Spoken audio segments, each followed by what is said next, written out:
and welcome back. This tutorial is finally the one that you've been waiting for a long time. How to actually install a ZooBC node in one of the servers that we have prepared.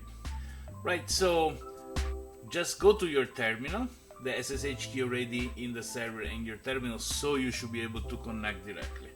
Go for the command SSH, user root, and the IP address of the server.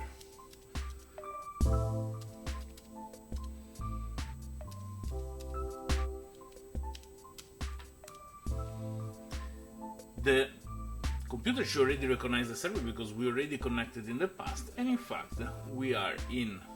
So the set of instructions is very simple. Let's create a directory to install ZooBC, mkdir space ZooBC, and go inside there, cd ZooBC. Inside this directory we need to have the installer file. So this is very important. Remember the command wget that download things from the internet? Here we go, wget space https is alternative. You cannot put this, but sometimes you want to put it the same, is your decision. What is important is the domain name that is correct, and this is decbc.com/ZooBC, and pay attention that uppercase and lowercase characters are very important, not in the domain but in the path after the domain, /zbc setup.sh. So this is the file that we need to download to have the installer. This installer is very particular, automatically see what operating system you have, if you are in a Raspberry Pi, if you are in a Debian, in a whatever, and download the correct binaries for your computer. What we need to do, we need to give an executable right to the file that we downloaded. So we do chmod plus x to the file zbcsetup.sh, and in this way we have made the file an executable. So now what we need to do is to launch it. We do this by saying /ZooBC setup and the kind of network we want to set up. So is this a node for a testnet, is the node for the mainnet, or other things? So what we need to do is specify that this is for mainnet. We execute this and is going to start downloading the binaries that are important and that are relative to your operating system. Now is asking to what peer port we should connect. It is very important to leave the default, the standard there, else your node cannot communicate with others. But if you're setting up your own blockchain to do other tests with the different Genesis block, then you may want to have a different peer port. In this way there is no confusion between the two networks. This is the RPC port for the API request, because our system works in a very particular way. The peer-to-peer is to broadcast but also to query information. Also here we leave to 7000.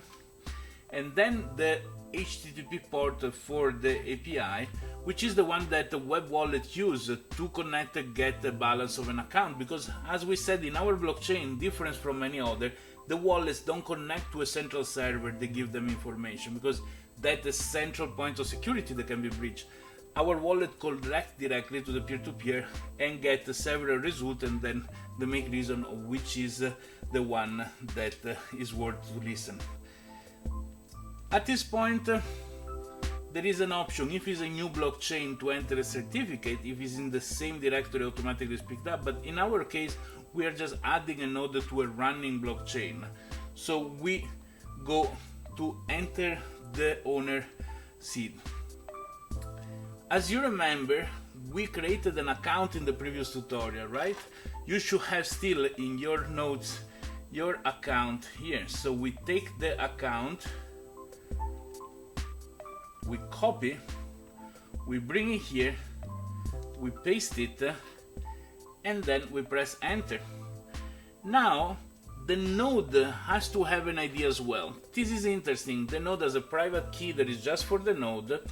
It cannot be used to spend any money, so it's not a risky piece of information. It's regenerated time to time, but is a way for the node to sign the transaction while talking peer-to-peer to the other node. It is a key of the proof of participation system where nodes certify the work that they're done in order to gain a participation score. This can be generated automatically by the setup script. So I just press enter and this automatically creates a node seed. Right, seems is almost done. The few things that we need to do now are just the setup and the installation of the service, so that when the node restart, automatically the blockchain node start with the server. This is simply done by using the command sudo. We don't need to run sudo if we are root, but it doesn't hurt. So I select that string here, okay, to install and run the daemon. So the server reboot, the node restart with the server. This is the command here, okay.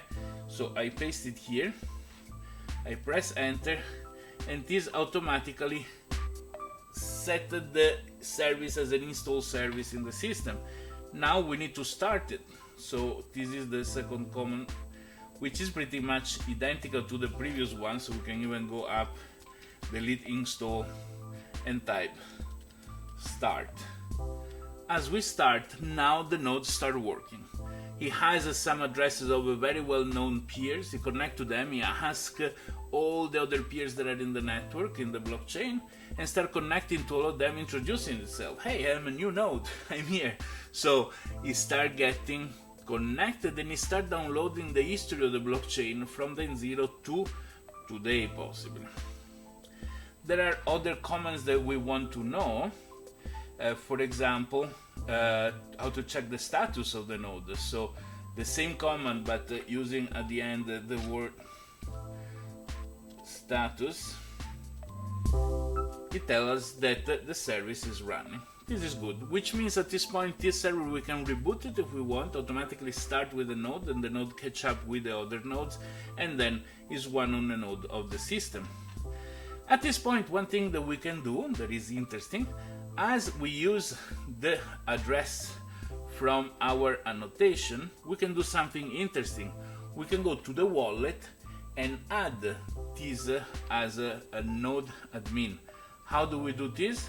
We go here, we write add node admin, and then we need to do HTTP no S because we cannot connect in a secure layer mode, // and then the IP address of the server where we just started the node, which is 139.177.181.16. Pay attention, this IP address is different for each of you because you have the IP address of your own server, so don't enter mine, it's not gonna work. Colon, and then 7001. Remember, this is the port for the HTTP request to the network, okay? At this point, we are addressing the request directly to our server. As I add, I do a digital signature with this account that is sent to the server. The server recognizes that this is the address of his owner and then allowed to add. If I do this with a different account, it's not gonna work. So the node admin has to be added from the account that we use when we register the node. Once it's added, the node admin added, let's look at the menu here on the left side. Doesn't have yet the node admin. Once we press OK, the node admin function is added. Okay, participation score is 0 because we are not yet registered in the registry and allowed to collect participation score. We can see the data of the server. This is interesting. See the usage of the CPU, the kind of vendor of the CPU, the model, the speed that is going, the host name. We are in a Linode here, LI, yeah, right? The platform is Ubuntu, and so on. There is memory usage and storage usage. This is important to see because sometimes, for example, there are logs that take up a lot of space. We need to make sure that we don't have to go inside the node and clean up the logs that are filling up all the hard drive. So in this way, all is good. Now we can register the node to put it in a queue to access the registry when it's allowed to do so, but to do that we need funds, because at this moment our account has a balance of 0. So first of all, we need to get some ZooBC coins somewhere. You can write a comment underneath this video, or you can send a feedback, putting your name. Oops, I forgotten. Oh, your email address, and asking please send some ZooBC to this address, and then you can just put there the address. You can copy from here and you pass it here. At this point, you don't need to add an attachment, but when you put the correct email address, the send button activates, and in this way you are telling us to send you some ZooBC. We're gonna be generous and send you some ZooBC for you to play with, and then in next tutorials you're gonna see also how to add the node to the registry in order to start earning participation coins, right, in order to keep your node running. But for now, that's all. We saw how we have installed the node. It's a very simple procedure, how we add the node admin in the web server, and we can no problem exit the SSH connection, go back to our computer, but the node is running. If the server gets rebooted, the node is gonna start up. We're gonna learn in the next tutorials how to work with the blockchain database and with some particular binaries of the node to do interesting application. Keep following, and see you on the next tutorial.